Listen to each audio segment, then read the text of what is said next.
when I found out about this information, it blew my mind.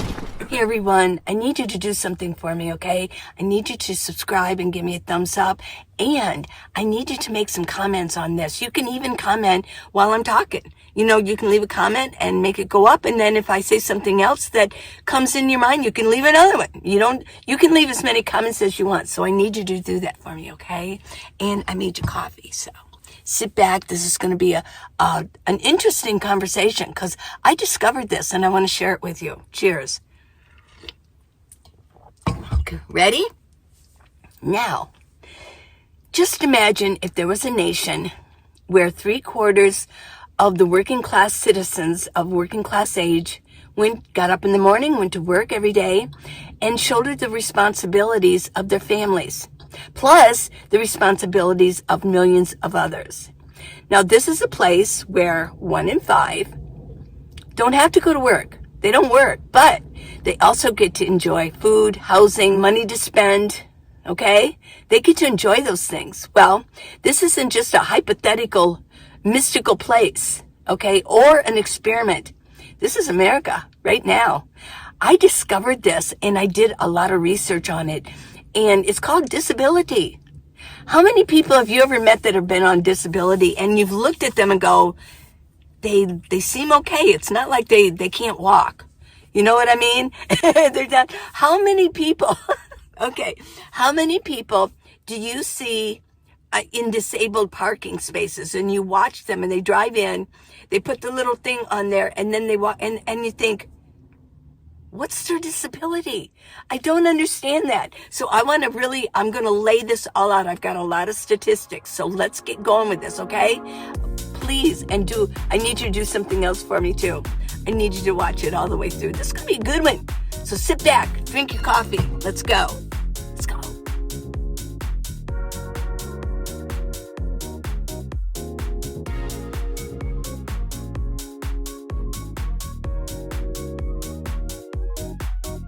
%76% of working age adults are shouldering the benefits of 14 million people in the United States who do not work. They don't have to go to work. So how did we get here with so many people on disability? Well, during the Clinton years, do you remember the phrase end of welfare as we know it? That was in 1996. With the swipe of the pen, he pushed people off of welfare. Now, there were 12 million people at that time on welfare. Now there's only 2 million. There were 12 million. Now there's only 2. What'd they do? Where did they go? Did they just get jobs? No. What happened eventually, they got moved over to disability. Now, it's to the state's advantage that these people get put on disability, because in welfare, they burden the welfare. Okay, but on disability, it's a federal program. So all of us are going to be responsible for anybody who's on disability. So all of this, with West Virginia, it's 8.9% of their population of working age adults that they're on disability. So we have to shoulder now, anybody in the country has to shoulder all of those people in West Virginia. You have to share it. Whereas if they were on welfare, that would be totally West Virginia's burden. So it's to the state's advantage that everybody got moved over to disability. Now, people on disability are not counted as in the rosters. They're kind of a hidden population. They're not in the unemployment ranks, right? They're not on the welfare ranks. They don't have a group of disabled people. They don't have a name for it. So they're kind of hidden away. And it really hurts America because they're not in the numbers. So it's really hard to tell what's really going on in this country. So this is what happened to all those welfare people in 1996. Now, why are there so many people on disability? There's 14 million people right now on disability. Now, they do believe of that.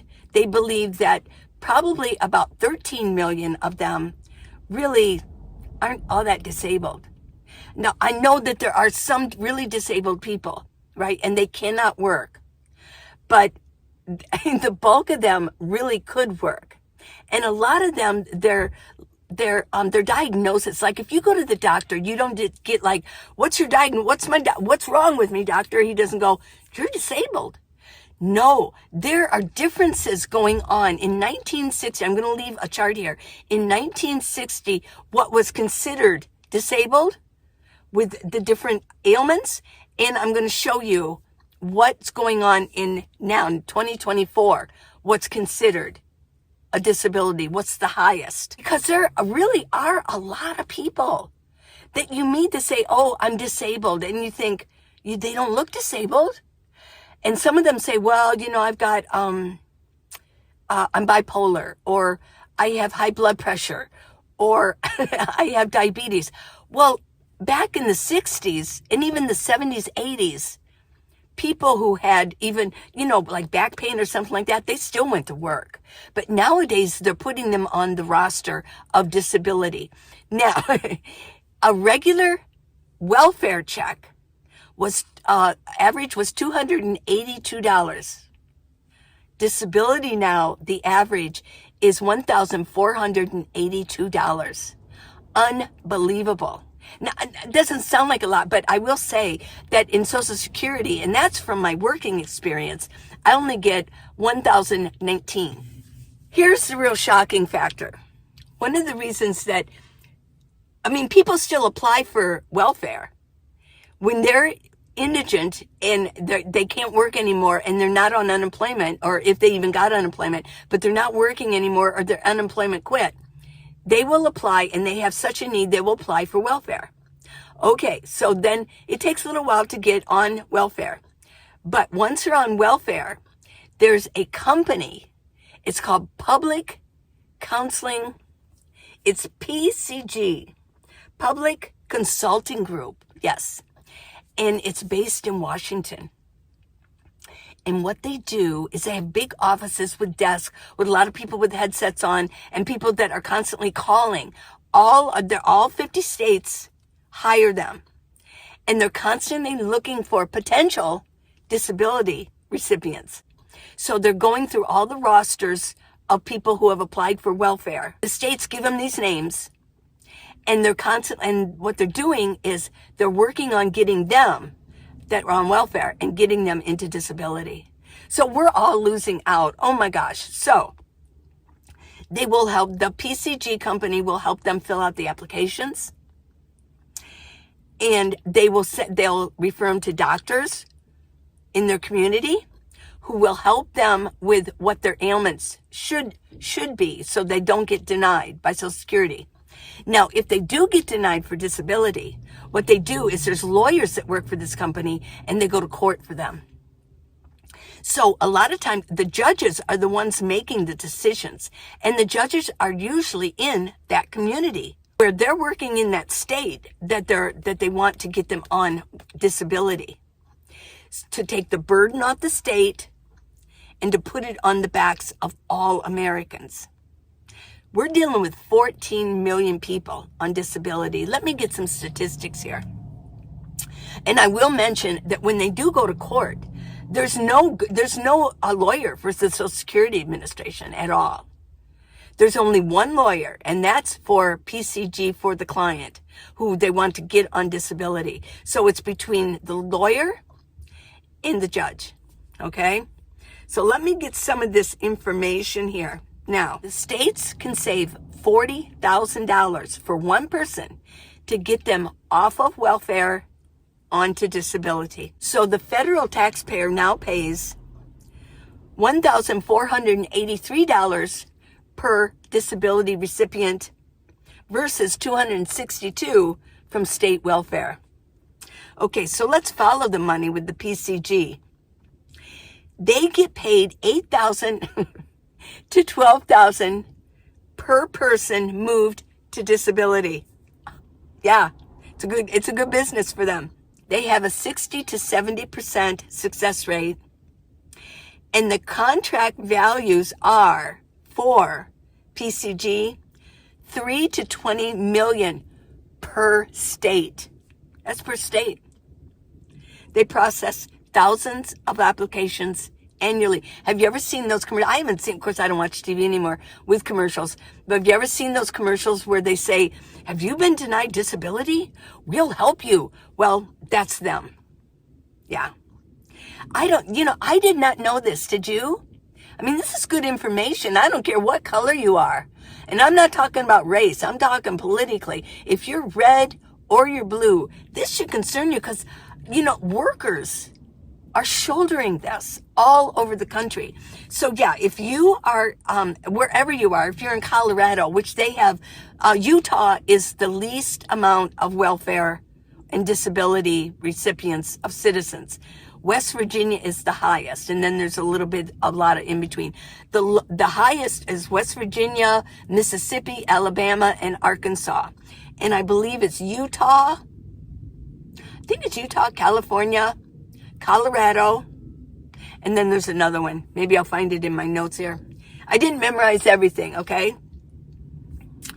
So yeah, let me read this. You might imagine a courtroom where one side there's the claimant, and on the other side, there's a government attorney who is saying, we need to protect the public interest and your client is not sufficiently deserving. So actually, it doesn't work that way at all. There is no government lawyer on the other side of the room. This is all decided by the judge and that is in the community where the applicant lives. Oh my gosh, yeah. So here's a revealing bit of information about poor counties and disability payments. I'm going to read this. As far as the federal government is concerned, you're disabled if you have a medical condition that makes it impossible to work. In practice, it's a judgment call made in doctors' offices and courtrooms around the country. Unfit to work in America. They're saying they're unfit to work. Yeah. Listen to this. In America's poorest counties, disability payments have become a shadow economy. When a single disability check of $1,483 monthly enters a community, that money ripples through the entire local economy. Take West Virginia's poorest counties, where up to 8.9% of working age adults are on disability. Those federal checks pump millions into small town economies every month. So you can see why the judges and the doctors want to sign them up. Yeah. Local doctors understand their role. Their medical documentation can mean the difference between a family surviving or not. Store owners know which days disability checks arrive.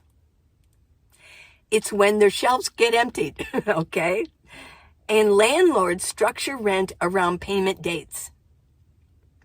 County officials quietly support this system because each disability check is guaranteed federal money flowing into their struggling communities. And it's on the backs of us. Money that buys groceries, pays utilities, and keeps local businesses afloat. It's a bitter irony. The poorer the county, the more it depends on declaring its residents unfit for work to survive. In some communities, disability has become the largest employer. So I guess, we're the ones that are hiring them, right? This isn't just about individual benefits anymore. It's about keeping entire communities economically alive. And they had the help of a company, PCG. Okay, so the cost of all of this to all of us is $470 billion per year. That's $250 billion per year. Now, state by state, I mentioned that West Virginia is 8.9%. Now, the cost per taxpayer for them is $1,890. That would mean that if it was leveled out to say, okay, we've got all these people on disability, everybody has to chip in and pay. What everybody who is a worker has to pay. So if you're out there and you are a worker and so you pay taxes, right? If it was leveled out and everybody had to share the burden, each one of us would have to pay $1,890 a year for that. Yeah. And that comes to, just for West Virginia, I mean, that comes to almost $300 a month. Who can afford $300 a month? So their poverty rate is 17.8% in West Virginia. The other one was Kentucky. Kentucky is number 2 at 8.4% on disability. Then Alabama, Mississippi, and Arkansas. The lowest is Utah. And there's only 3% that are on disability in Utah. So the cost per taxpayer for Utah is only $490. Yeah. Wow. Okay, so the profit. Yes, I told you about that with PCG. Now let's talk about children. Why would children be on disability? This was the most shocking. There are children on disability. 1.2 million children are labeled disabled. 35% of them are multi-generational on disability. So those children who are on disability very well could move into the ranks of being on disability. Yeah. They get $700 per child.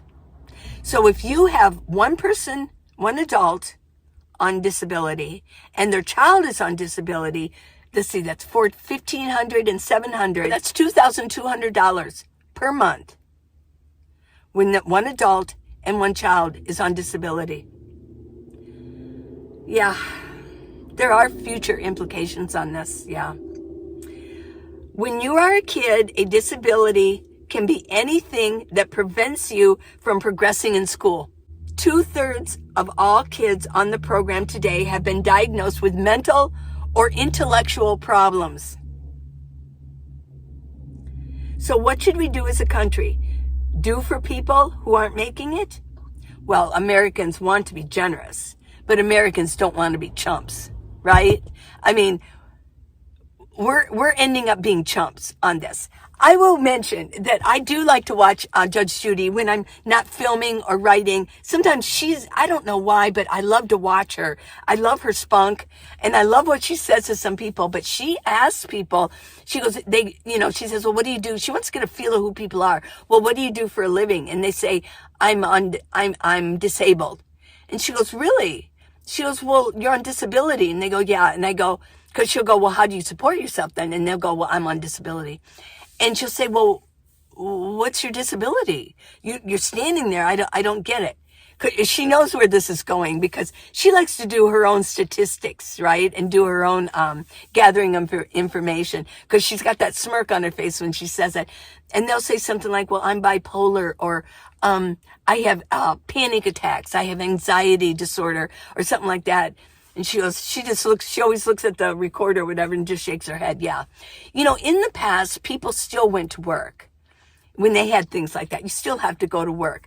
But up until this time, when they moved from welfare, which was only $280 a month, over to disability, which is now, like $1,400-$1,500. And if you have a child in the mix, you can get up to $2,400 a month. Well, yeah, you don't want to have to go to work. They're making it so easy. And with this PCG company, oh my gosh, yeah, they're making billions of dollars.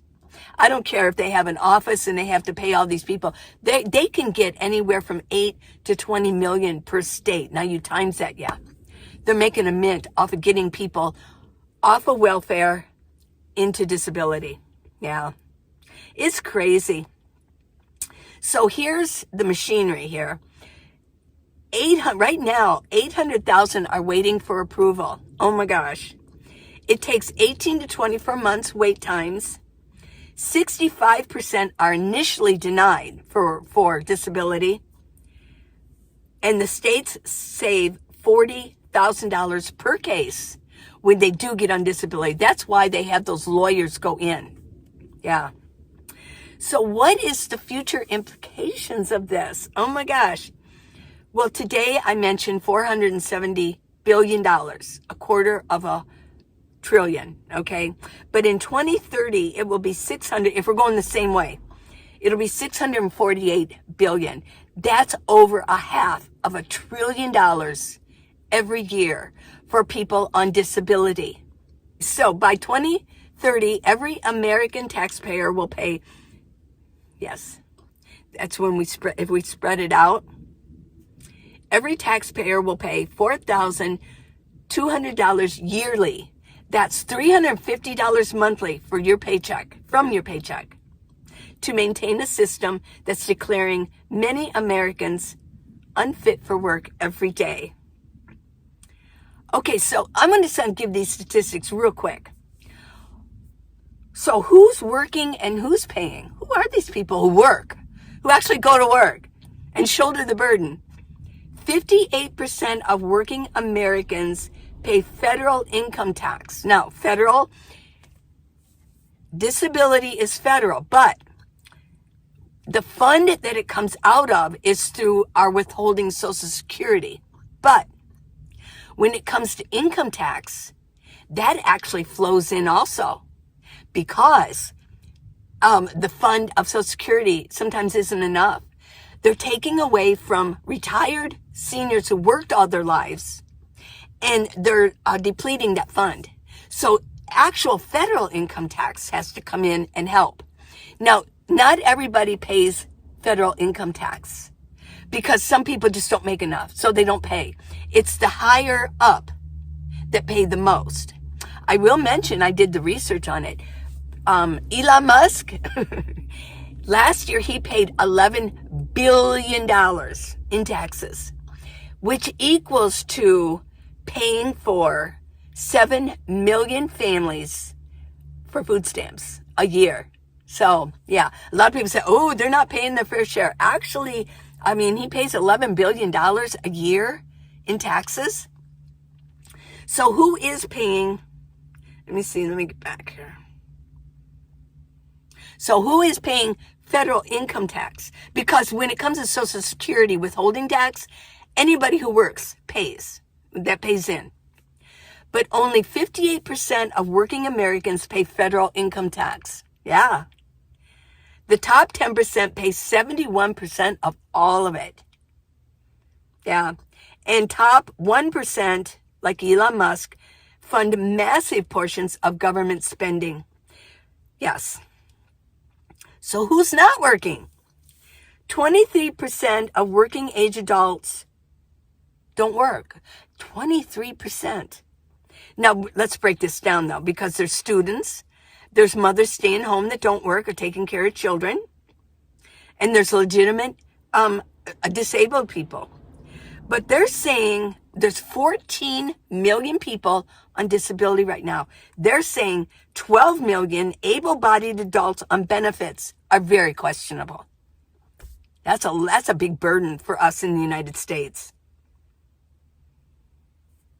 Most welfare comes from income taxes, not special funds like Social Security, meaning that 58% who pay taxes fund benefits for the 42% who work but pay no federal tax, and the 12 million able-bodied non-workers, plus millions of legitimate benefit recipients.